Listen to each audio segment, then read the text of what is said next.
Welcome, everyone. Hi, I'm Dr. Kathy Martin from the First Nation Education Administrators Association. And right now we are having two speakers back to back. Well, actually three, because we have the first speaker would be Conrad Prince, accompanied by Lewis Arthur. And they are talking about supporting the mental health of Indigenous children in schools. And then it is followed by traditional elder Christopher Wysote from the Alaqsi'tew Gitpu School. And he's going to talk about establishing well-being through traditional teachings. So with that, I'm glad to introduce Conrad Prince. He's an Anishinaabe Caribbean and a member of the Listuguj First Nation Treaty 1 in Manitoba, and was adopted into a white Canadian family. Conrad co-chairs a national committee dedicated to examining children's aid issues, and is one of the founders of a non-for-profit organization, Connecting Will All My Relations, which offers assistance to transracial adoptees. Conrad has been the director of National Reconciliation Program for the past 5 years. He's accompanied by his co-worker, Lewis Arthur, who is a senior program manager with the National Reconciliation Program at Save the Children Canada. He's a settler from the UK who has spent the past 7 years working in partnership with First Nation, Inuit, Métis communities across Turtle Island. In an attempt to rebuild and restore relations between all treaty people through meaningful partnerships, the National Reconciliation Program seeks to uphold and defend the rights of Indigenous children. As part of this work, and the National Reconciliation Program has worked alongside a dozen communities, schools, health authorities to support mental health and wellness programs for children, young people, and caregivers. So with that, I will open up the session with Conrad. Megwich, Dr. Kathy, and thank you for the introduction. Before we get started, I'd like to acknowledge that I'm actually speaking from the traditional territory of many First Nations, including the Mississauga of the Credit, the Anishinaabe, Chippewa, and the Haudenosaunee, and the Wyandot peoples, and it's the home of many diverse First Nations, Métis, and Inuit peoples. We acknowledge that Toronto is by Treaty 13 and signed by the Mississauga of the Credit and the Williams Treaty, and also encompasses the Dish with One Spoon. So I'd like to welcome everybody to our presentation today on our Journey of Hope program. And I'm going to be taking we'll end up taking two kind of approaches to this, or I'm just trying to get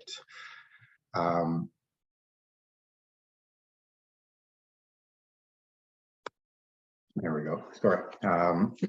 Of where we'll split this this presentation into two sections. One, I think it's probably really important to kind of contextualize kind of where we're at. And Lewis, if you want to hit the next slide, that'd be great. So we'll give you a very broad overview of the National Reconciliation Program. We're a partner in reconciliation, a very brief overview of the relationship framework, and then we'll go into basically actually how this actually leads into challenges with children, and specific a program that we call the Journey of Hope. So with your permission, I'll proceed. Lewis, next slide, please. So the National Reconciliation and what we do, we're a national child's rights program that specifically focuses on the rights of Indigenous children and youth to insert their inherent right to self-determination as human beings. We're part of a larger organization called Save the Children, which has a history of working with children globally around the world for the past 100 years. And so we are part of a kind of, it's like an international non-governmental organization. Try not to let that scare you too much. We recognize that it is actually neo-colonial.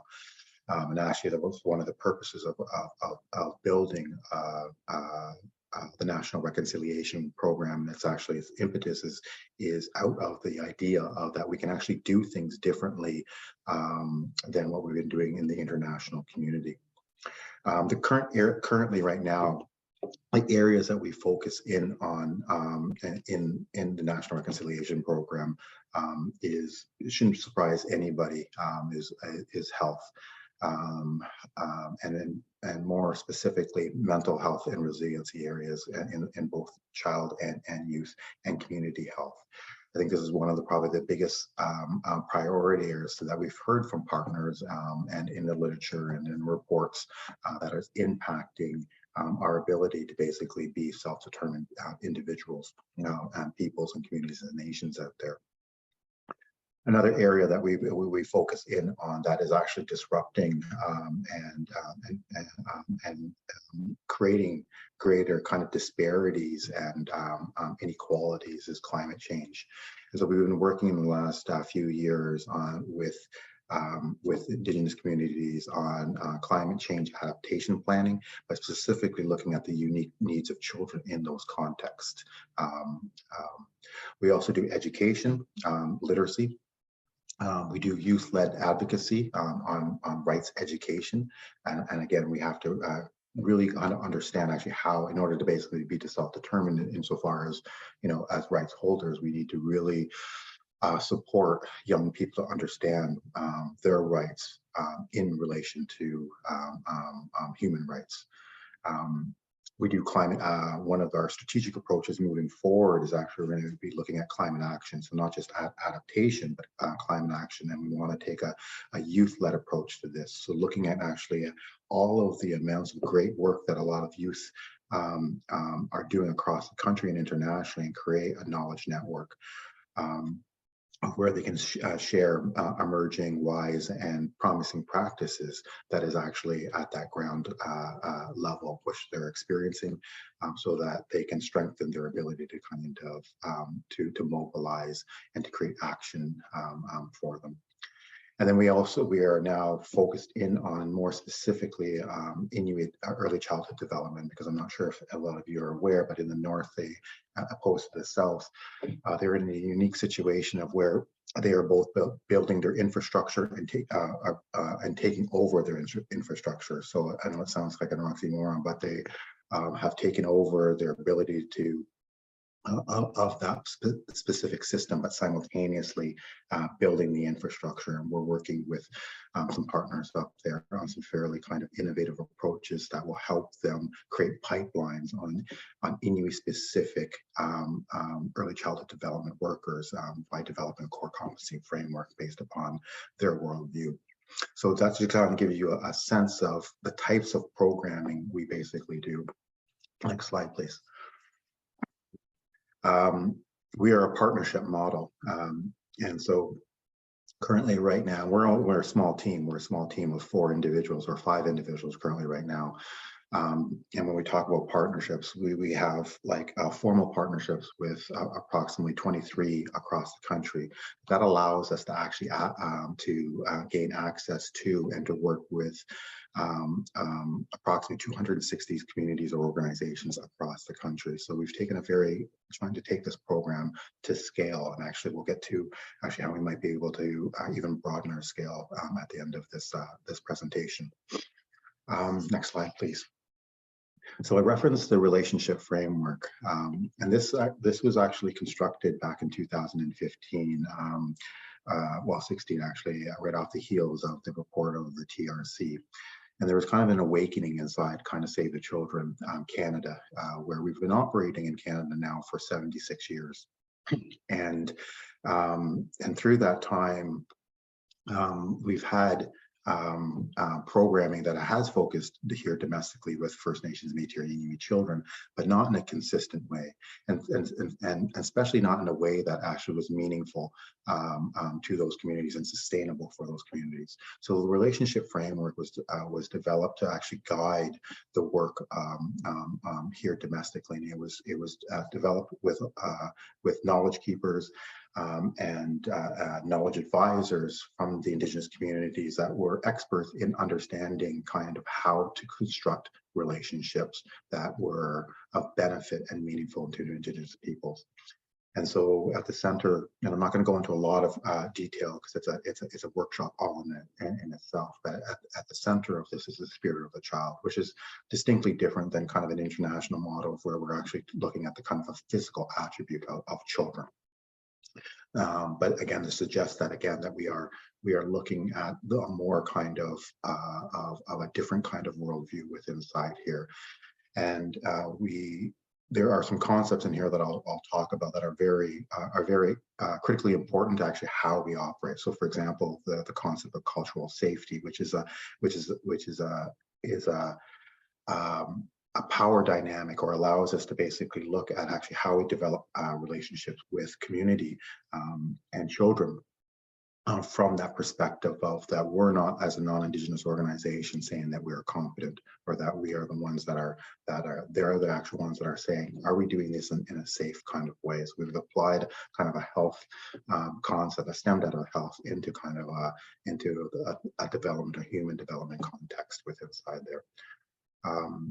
But more specifically, I wanted to kind of look at the development and the evolution of what we call the reconciliation program. And we built the program specifically around Murray Sinclair's quote, and it's worth, while reading this out, reconciliation will never be achieved as long as one side sees it as a recognition of rights and the other sees it as a benevolent act.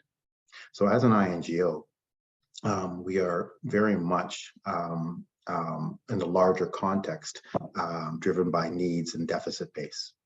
And more specifically, we are driven by a charity-based model where we go and we ask for donations and things like that. So we really wanted to kind of figure out, how do we do this thing differently? And even though that we are a rights-based organization, we really veered away because of the power of the influence of donors to this charity model. So we really work on two ends of the continuum, one with Indigenous communities through a rights-based approach, but then also with donors and funders through really emphasizing and indicating that it's not a charity. These are fundamental rights that we are working on. Next slide, please.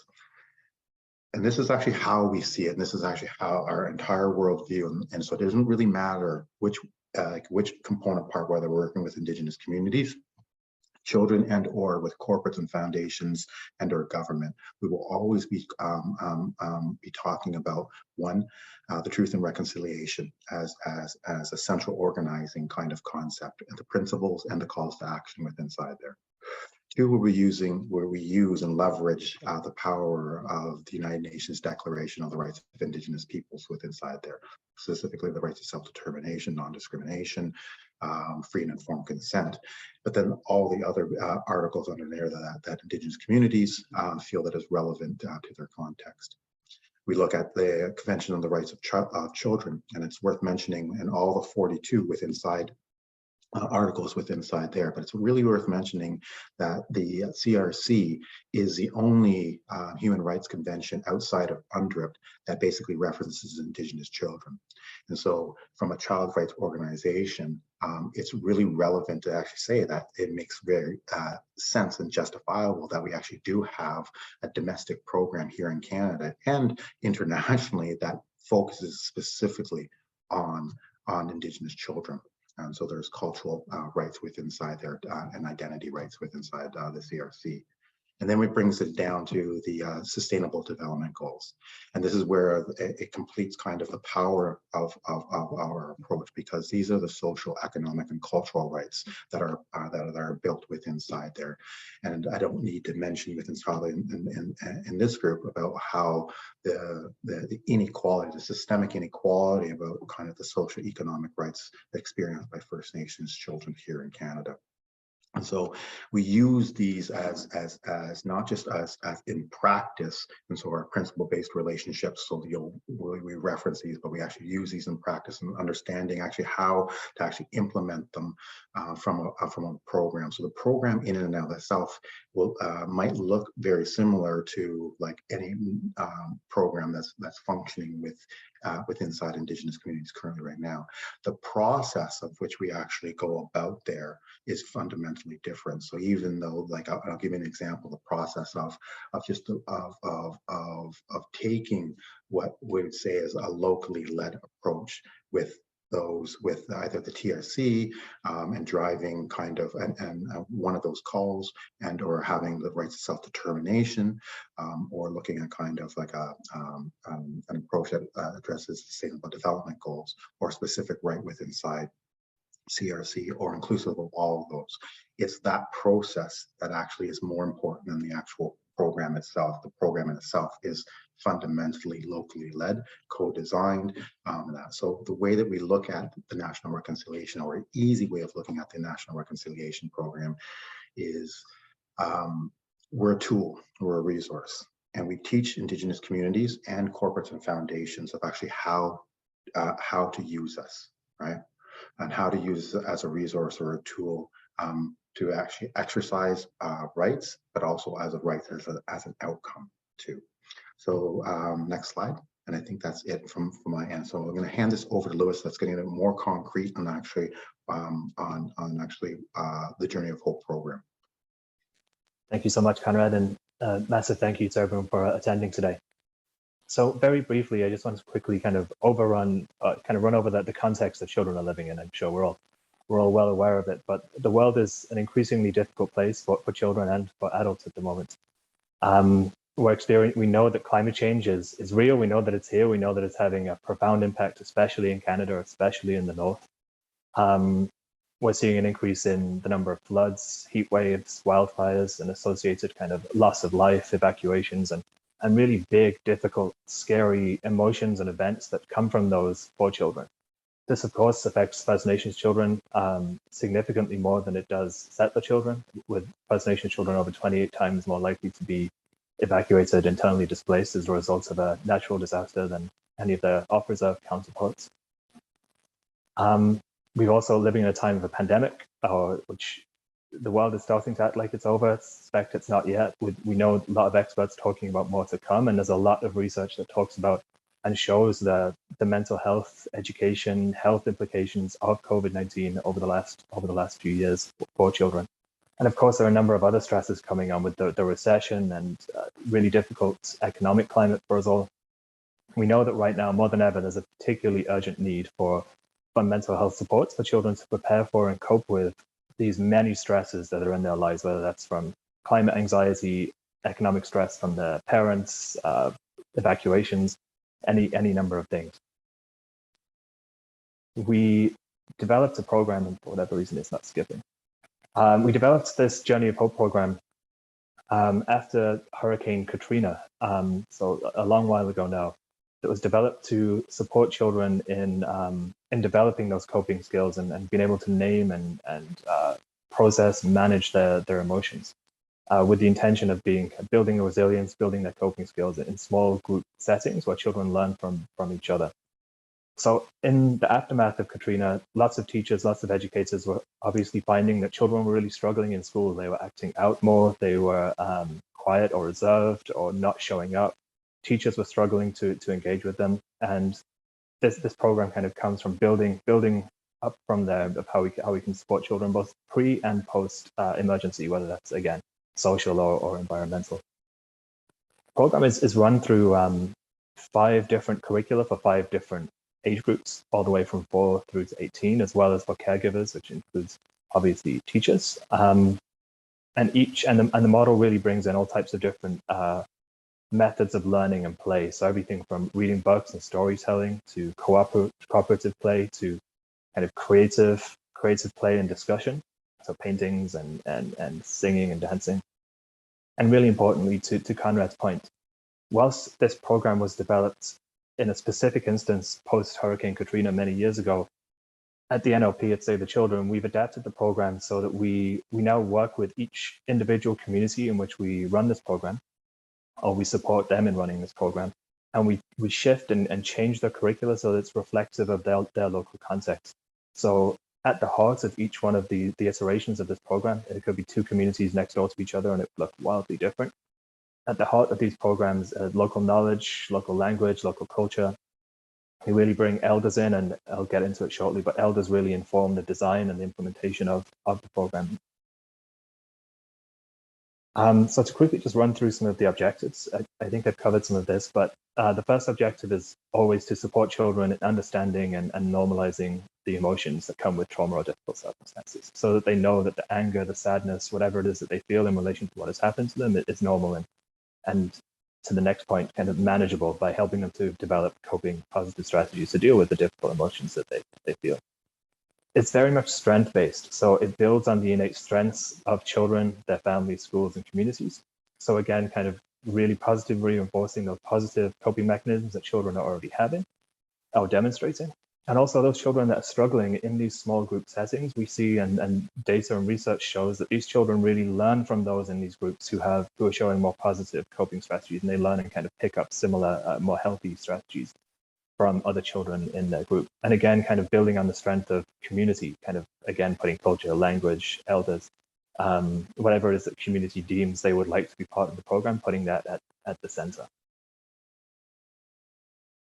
In terms of how it actually works on a practical level, it changes depending on how each community would like to run the program. But typically, each structure, each session that is run with children is exactly the same, just focuses on a different topic, and that topic would be a different emotion. So what session 1 might be anger, session 2 might be grief, 3 might be self-esteem.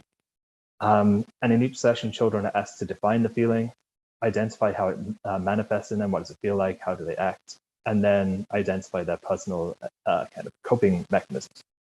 Again, this is done very differently in each session. One time they might kind of do it through dance, one time through storytelling, through sharing circles, many different ways through which communities and each sessions are structured to be able to get at these core things. As a bit of context as to the success that we've had in supporting the implementation of this program across Canada, the program was run with in collaboration with Four Arrows Regional Health Authority and the school in St. Teresa Point First Nation, and I'll get into that shortly, in Manitoba. It's been run in partnership with Siksika Nation in southern Alberta in response to, I think, floods and wildfires. Cat Lake First Nation up in northern Ontario in response to housing crises, health crises, and a number of other emergencies taking place in that community. And important, kind of the biggest in terms of scale, was running it in collaboration with the Fort McMurray School Board after the Fort McMurray wildfires of, I think, 2016 or 17. So to go to just very quickly, to run through a case study from the Island Lake region, St. Teresa Point. In 2017, I think it was, there was an enormous wildfire, Postgres on the left there. And everyone from Wasaga, Garden Hill, and St. Teresa Point were evacuated down to Winnipeg, Brandon, and Thompson. For those children from St. Teresa Point, they, obviously with that much smoke, the airport wasn't usable, so they were evacuated on boat, that bottom picture there. And if you imagine for a moment being a child on that boat, kind of watching your home, your community in flames like that, being surrounded by these enormous walls of smoke, obviously an incredibly scary experience for adults and children. So working with Four Arrows, who have been a long-standing partner of ours, we worked with them on a number of emergency education health programs. They were talking to us about how the evacuation process was scary. Many children got separated from their families in the process. In the cities, children faced racism and discrimination in the hotels. There was all sorts of problems with trafficking and drug people pushing drugs on children in the cities. And so then when these children returned north and went back to school, we saw increased externalized behaviors at school. So children being incredibly stressed, facing other stresses in the community, theft, lack of adequate housing, domestic violence. So we started to collaborate with St. Teresa Point First Nation and the school and the health authority to design a Journey of Hope program that fits their specific need in relation to the evacuation and the wildfires, but also the context of the community. So to do this, we gathered elders and youth, both elders and Four Arrows decided they wanted the program to be run by both elders and youth. So we brought, I think, about 6 of each, maybe 8 elders, 8 youth together in Winnipeg to review the Journey of Hope curriculum and adapt it and include traditional knowledge and elder stories. So instead of kind of more mainstream stories about kind of grief, sadness, whatever it might be. Local elder stories were embedded into each one of the modules, each different age group. So we trained the elders and the youth to be able to facilitate and administer the program through the school. This took place in the height of the pandemic, so this program was actually delivered outside, which brought some additional challenges with the weather. But the data shows that it was a successful program, able to reach over 105 children through that summer. And now we are working with the other 3 communities in the Island Lake region to develop a regional model whereby we can deliver a Journey of Hope program at scale across all 4 of the communities in that region. So some of the results that we've seen in St. Teresa Point, Siksika, and elsewhere, children are self-reporting and teachers reporting decreased emotional distress amongst children, reduced externalizing behaviors, so fewer disruptions, and enhanced interpersonal communication and relationships, both with children and their peers amongst their friendship groups, but also with the parents, their teachers, their caregivers. Some of this, although none of this data is from Canada, is backed up in scientific literature that's published. And just to quickly add, this data is collected both through teachers and through the individual children who would report kind of how they before the program and after the program they would talk about and they would rank how their kind of emotional well-being is, how their relationships are, both with their friends and their parents and their teachers. And we would track the change based on the child's own perceived improvements or lack of. And then teachers do the same. Teachers would run through a similar kind of assessment with each child, and we can track the benefits of the program that way. So very quickly, the funding piece is always the trickiest and the most interesting piece to get into. There've been a number of different models through which we've been able to fund this program and work with communities to help them find the funding to do it. First of all, being, as Conrad mentioned, a big global nonprofit, we have lots of relationships and a fairly good reputation with lots of corporations, big businesses, as well as foundations, who will often work with us to be able to provide funds for us to then work with communities to be able to interested communities to be able to implement the programming. Similarly, there are pockets of funding. The St. Teresa Point example was from First Nations and Inuit Health Branch, specifically designed for climate change and mental health initiatives like these ones that we just spoke about. And in those instances, we've worked with First Nations and they would apply directly to the government. We would support with proposal writing, project management, whatever is required. We can be as involved as communities ask or as little as required.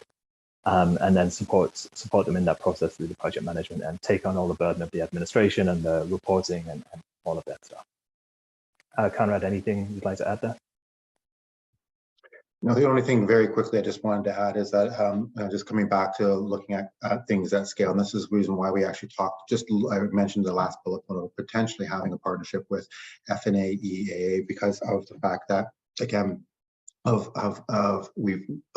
trying to get to one, upholding an Indigenous-led approach to that, but also looking at things at predominantly scale, because we do know that there are some particular funding kind of inequalities inside the existing system that allow for like the most vulnerable communities in Canada that might not necessarily have the internal capacity and resources to actually continue to apply for these types of funds. And that's the reason why Lewis indicated that we actually do a lot of the hard work of proposal writing and submitting and stuff like that.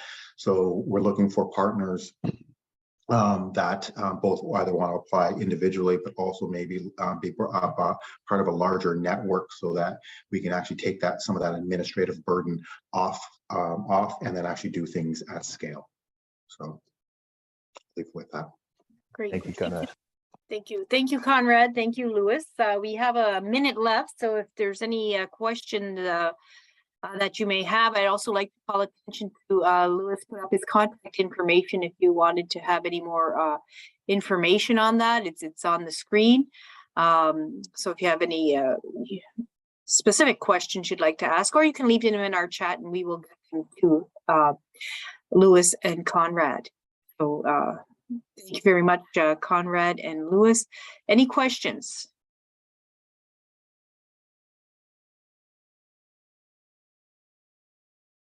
Okay, so Conrad and Lewis, you may appreciate our next presenter because a unique way to handle the stresses of children in schools. We have traditional elder Christopher Wysote speaking next.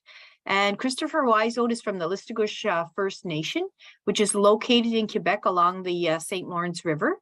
He is the father of two beautiful daughters, in which one resides in Florida, and the other is living with him in Listuguj.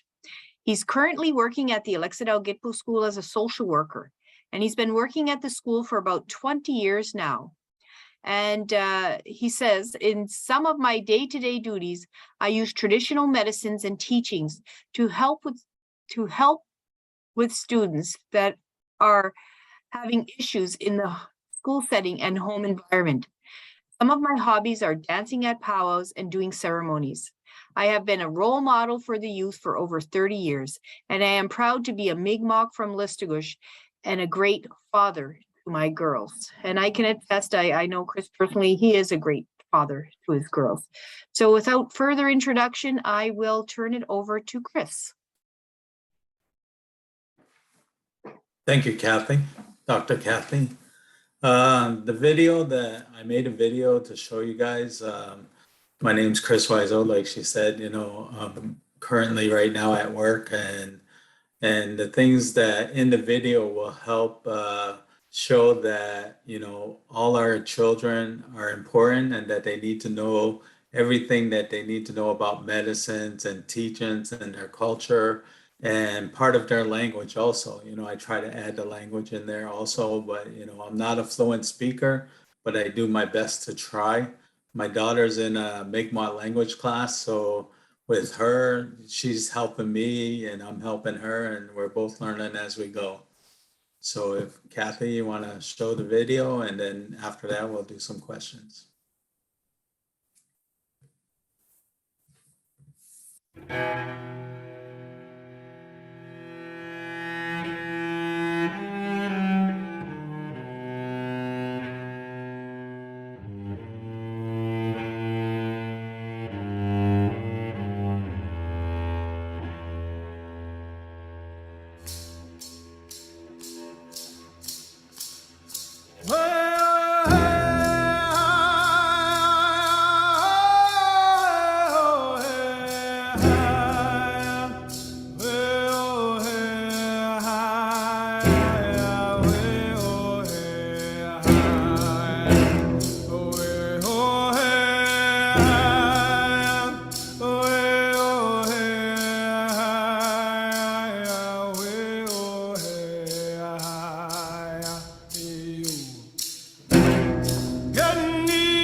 Hi, my name is Chris Wysote.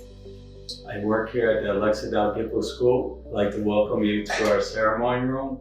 I am a social worker here at the school, and I also work in here to bring back the culture to our children so that the kids they'll learn about their culture and the things that they need to learn as they get older. So the first thing that we do is when we come into this room is that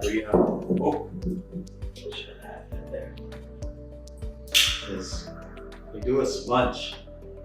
When we smudge the kids, they come in and the class will come in and they'll sit in a circle. And when they come in, we smudge them. So we teach them how to smudge.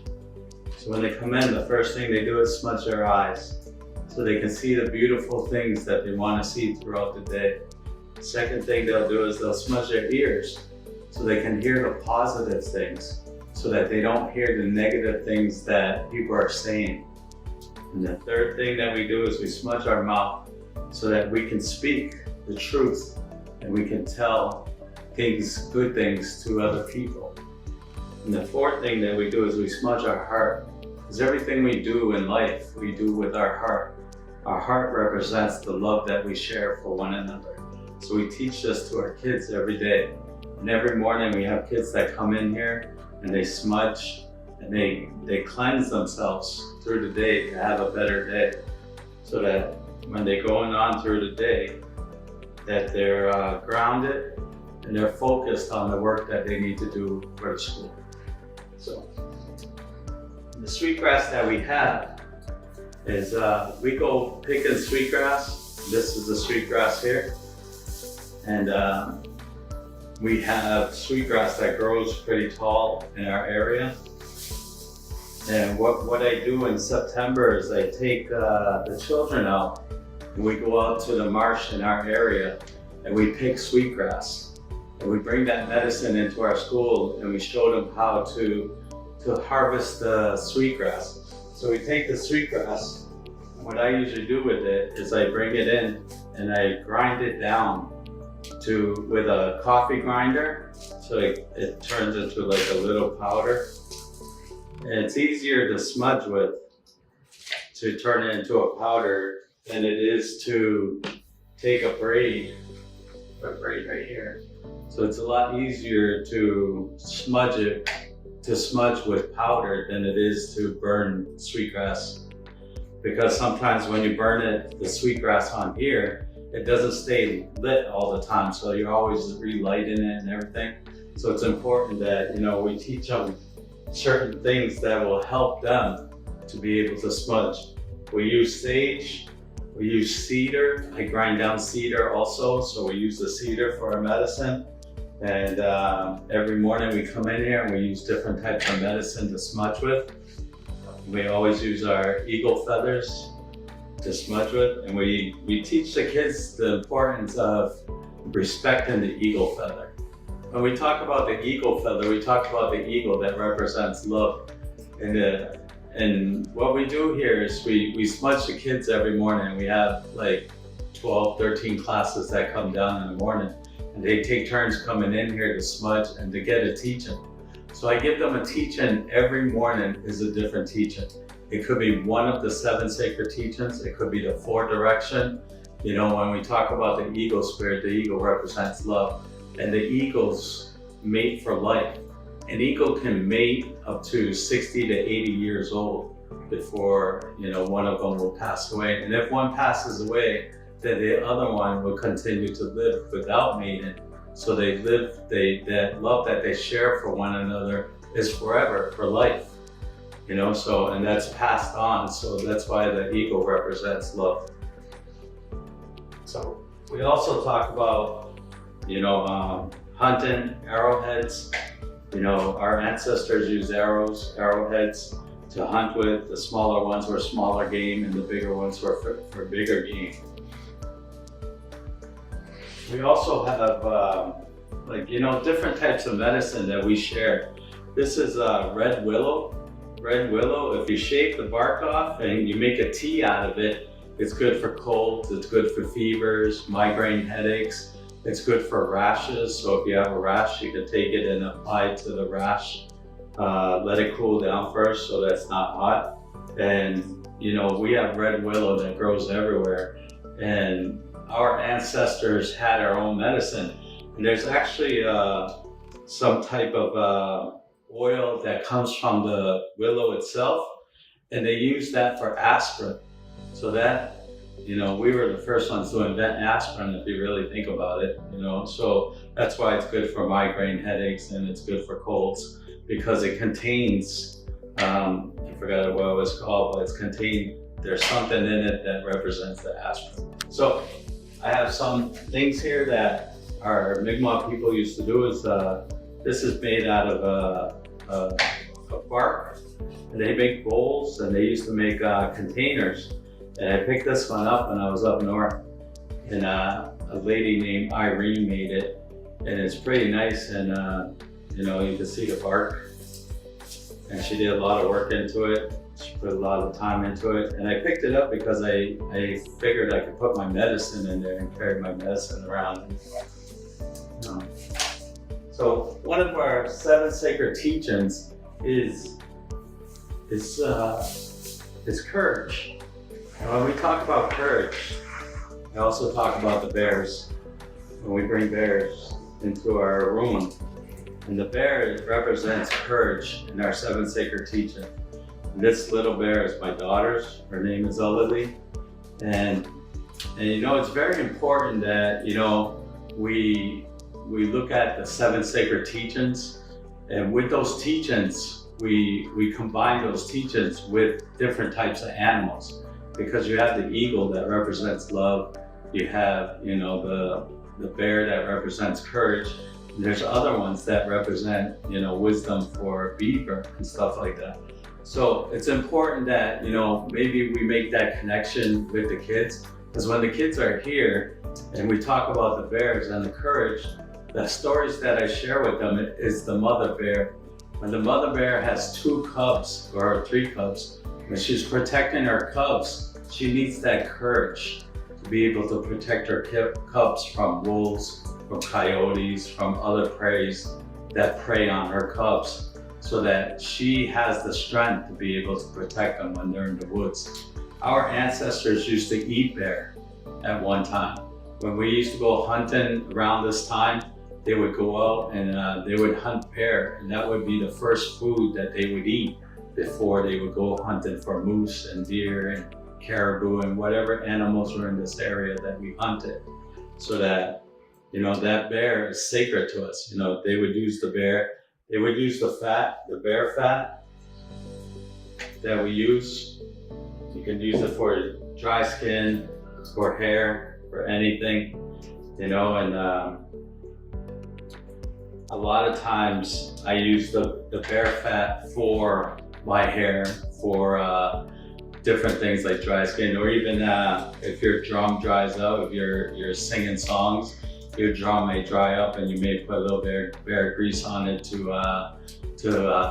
moisturize it from being dried up.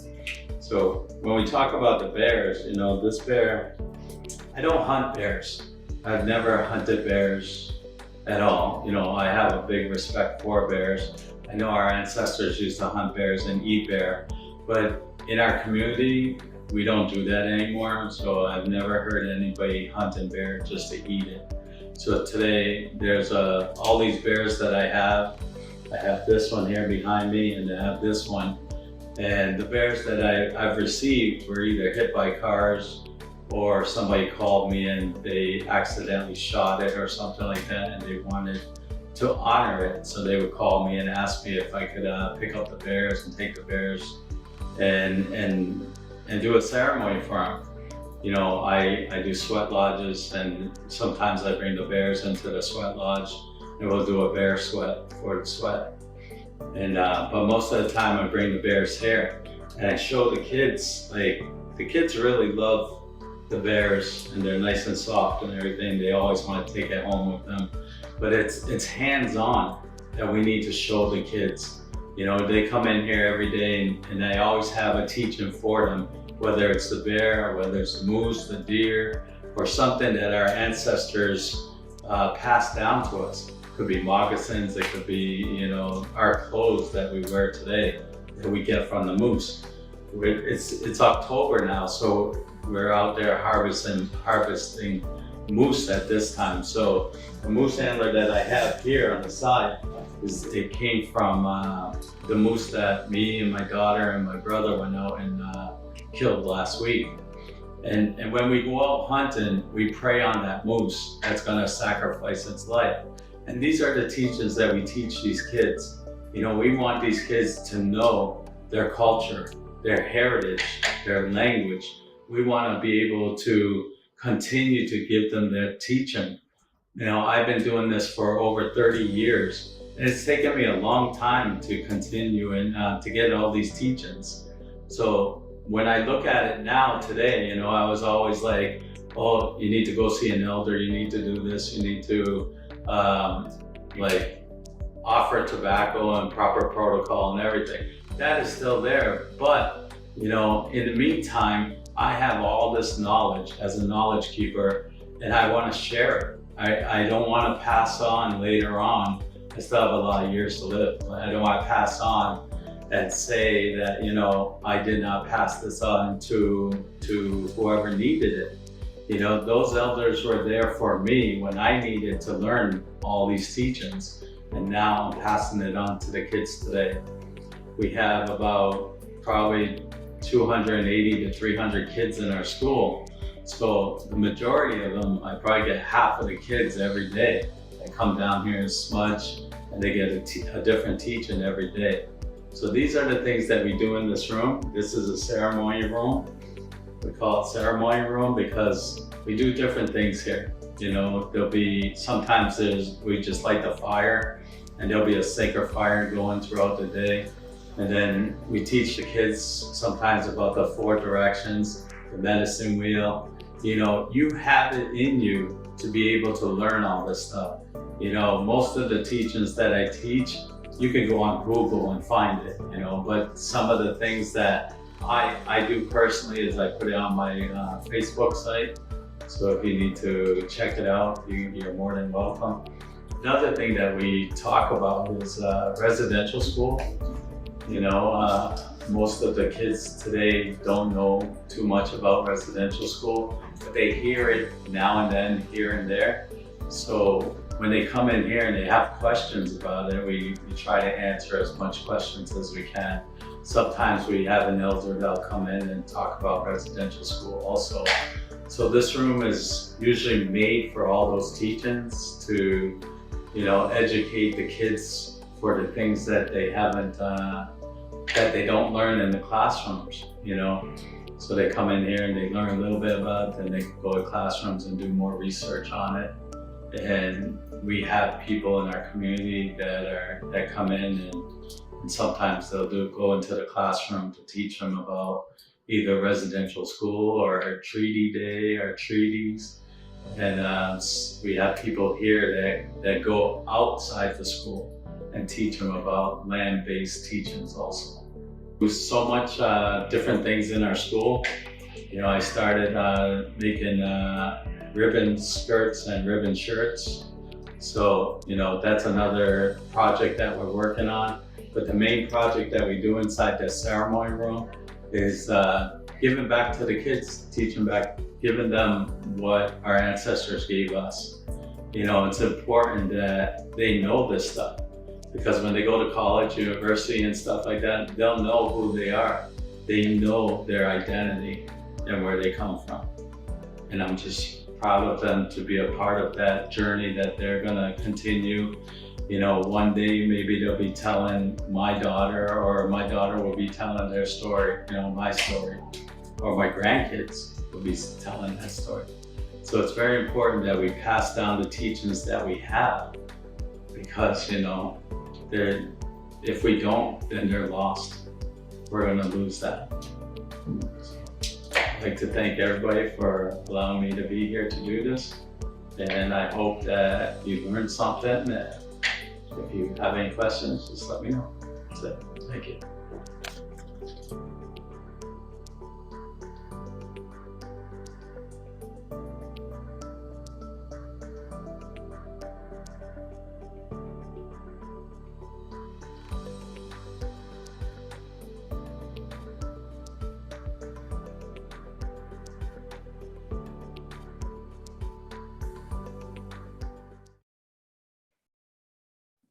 Well, thank you so much for that, Chris, for sending in your pre-recorded presentation. It was really enlightening. I'd also like to add that it is available on YouTube under the ceremony room, and of course at our it will be available on our website as everything here is recorded. So we will just make brief edits to it and upload it to our site. So I'll open the floor up for any questions. Does anybody have any questions or comments for Chris? I would just like to add on to it. You know, sorry, the area that you've seen was where we come from is Listuguj, and we're located right along the river there. And we go out on that river and we fish salmon. And that's one of the teachings that we also teach is to be able to bring the kids out there and to fish salmon with them. I've been a fisherman for probably 10 years now. So I always take my daughter with me, and that's something that she really enjoys doing is going out fishing salmon. So, you know, our area is like, we can go in the woods We can pick medicines in our area, and we're very, lucky to have such an area that's so beautiful and rich with medicines that we don't have to go far for it, that we're able to pick it in this area and to harvest it however we need to harvest it. So at that, we'll just take some questions now, if there's any.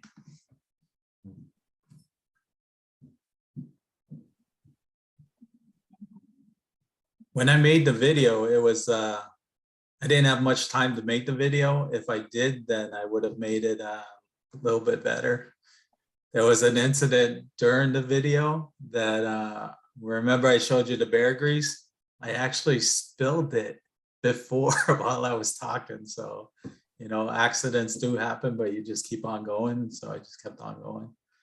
So, but I do give teach-ins every morning with smudging with the kids. And we do probably 140, 150 kids a day. So, the way I look at it, if they get off to a good start, they're going to have a good start throughout the day. They can stay focused on their work that they need to do. And I'm glad to be a part of it.